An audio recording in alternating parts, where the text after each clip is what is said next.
It is the appearance that liberates the person from grasping onto absolutism. And it is the emptiness, once you understand the true meaning of emptiness, that liberates the person from falling into nihilism.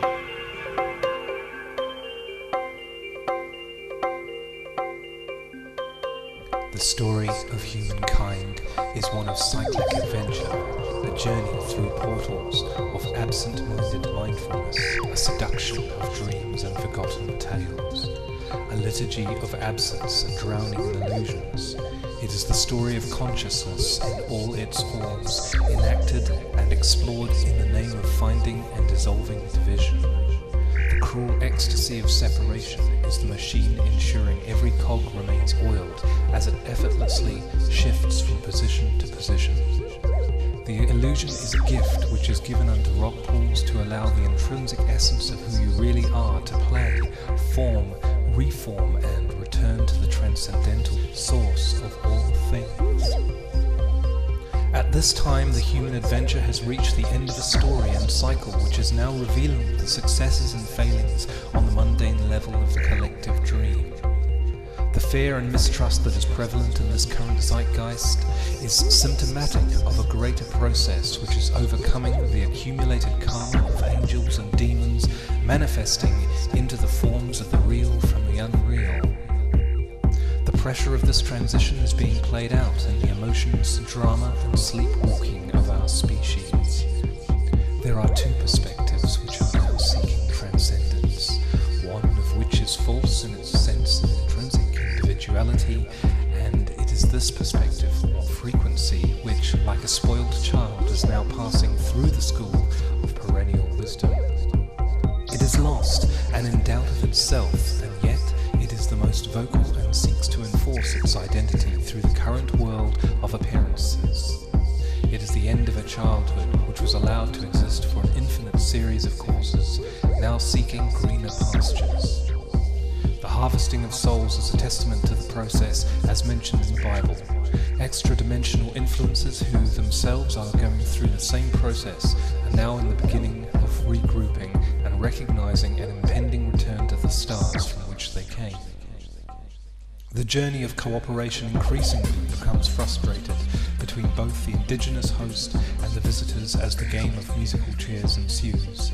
The outcome must be amicable for both parties to continue their journey and move forwards, lest they suffer at the hands of the eternal ruin. Fear not, for this is but a temporary illusion, and you are doing the bidding of not yourself, but that of a greater purpose playing through you. The amnesic barriers created by the increasing fragmentation will become increasingly manifest as the endgame continues. Each of us are but canaries in the mind, singing a song as the new dawn rises outside. For paradise is the fruit of learning and appreciation, and from that fruit bitten a new journey begins, and a new flight is made from the nest. Frequency of the voidless, you are the innocence through which you project into the world you thought you controlled. That control was given to you to be a gardener of planet Earth, but not as one to abuse and compensate for what you thought you had lost. It was your choice, as it is with all, to define yourself and others around you into the drama that you allowed to manifest. Let go and find that you have lost nothing but the addiction to that which you thought was yours to own. The artists of humanity are now returning to speak, and the illusions through which you taught are now falling away in the eyes of the human organism, and you are increasingly exposed. The longer you grasp, the harder it shall be to grasp, as the great reawakening moves through you.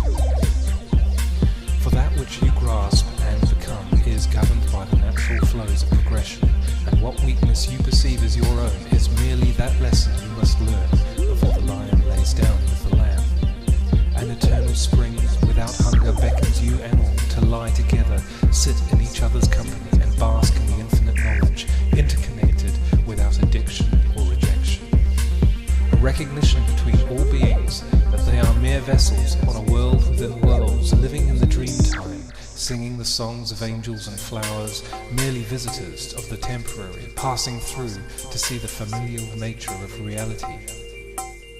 The realm of thought for which has both enslaved and liberated humanity for eons has functioned as a survival mechanism which has now perfected its course and now beckons you, calls your name, and begs you of your compassion, time, and understanding, and to apply it with the grace through which it has been acquired. The fear of what others think of you is now a psychosis on a mass level and pandemic. As that frequency which has divided others becomes listless and subsequently destabilized with its position, will increasingly seek judgment as guidance, and it is the responsibility of that which is dissociated from the despondent frequency to move forwards and heal as this window remains open to do so. Some aspects of the discarnate frequency may choose to remain on Earth and guide the interests of others as friends to humanity. Although their passing and departure from Earth will be one under the rule of non-coupling with indigenous organisms, rules will inevitably be broken, and the new line of serpent seed shall slip between the tall grasses while humanity sleeps and loses consciousness, and the consequences shall lay in the arms of the children to come. The troubled heart of humankind is not purely bound and gagged for mere ritualistic abuse, but to provide sustenance to those beings who were originally of a lineage which sought through its own trauma a way of engendering a non-physical immortality. The laws of eternal light grant all beings the illusion of free will to expand into the most efficient forms of the universe. Sexual reproduction remains the fundamental process for those beings who are experiencing a dual manifestation following a previous excursion from the source. Genetic and laboratory forms of reproduction are the consequence of the dual mind not recognizing this and therefore opening doorways up into the hands of increasingly non-indigenous forces. All mankind is marked on this road and shall experience diminishing returns as their nature is painted into a corner by none other than themselves. All that is left on this path is enslavement and the pursuit of those who are enslaved by slaves. The ladder to heaven may sharply find itself the stairway to hell. Man as pure form begs for the leash, and yet as pure spirit remains disobedient. The battle of angels and demons for ascendancy over the form is fast growing tired in the minds of humanity, and as all consciousness labours without compassion, it is given to fall and fail. The reclamation of old structures of authority based on the old earth will remain the single greatest obstacle for humanity to free itself from the extra-dimensional influence. The attachment to that which is and is not has been a symptom of the universal nature of consciousness, that it seeks familiarity. This is the byproduct of dual-sex organisms. Parthenogenesis, on the contrary, requires no attachment and therefore remains ignorant and unable to comprehend the nature of human empathy and morality as a matter of course. And so, for those who remain behind in ignorance, the map is redrawn, the story retold, the dream transforms to ever-increasing artifacts of false identity, and grasps indefinitely at the illusions for comfort. As ships in the night they shall pass before they depart for newer horizons. An explosion of autumn leaves surrendered to what they thought they once were, falls from the branches of the great tree as the serpent sheds its skin for eternity, trickling like a mountain stream on its way to the ocean. The once noble man reduced to a beggar, the beggar to nobles. For as the water wheel turns on the great mill of time, consciousness finds separation, only for a fleeting glimpse in the minds of mortal men. It is merely a dream, dreamed by the dreamer, which brings you and all creation here. There is nowhere, no time, but the eternal moment. That is all that is.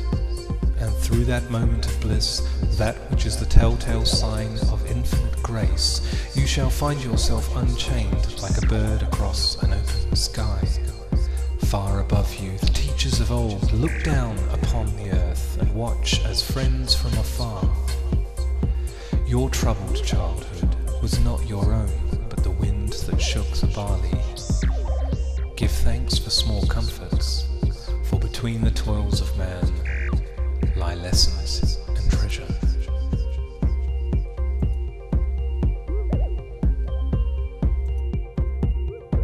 It is the appearance that liberates the person from grasping onto absolutism, and it is the emptiness, once you understand the true meaning of emptiness, that liberates the person from falling into nihilism.